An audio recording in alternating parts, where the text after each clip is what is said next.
আসসালামু আলাইকুম গাইস, বহুদিন পর আবার সূর্যের মুখ দেখা গেল। এতদিন খুব শীত ছিল।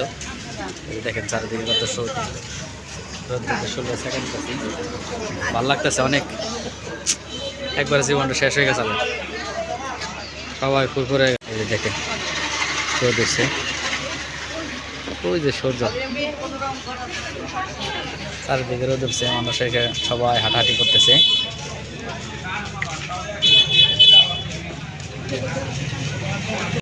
প্রতীক্ষার ফলে রোদ উঠছে, জীবন মান আবার ফিরে আসতেছে না।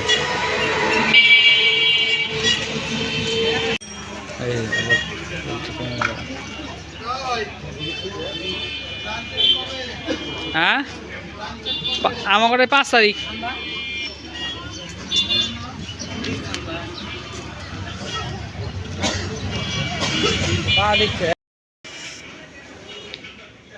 রোদ উঠলে একটু শরীরটা ভালো লাগে। এতদিন শীতে একটা জীবনটা শেষ হয়ে গেছে, অনেক কষ্ট গেছে মানুষের, বিশেষ করে বৃদ্ধ মানুষ এবং শিশুদের খুব কষ্ট গেছে। তো যাই হোক, 2025 সালের শেষ রৌদ্র চলে গেল। আজকের দিনটা প্রায় শেষ, আজকে অর্ধ দিবস চলে গেছে। তো সকলের জন্য দোয়া করবেন, আশা করি ভালো থাকবেন। ধন্যবাদ।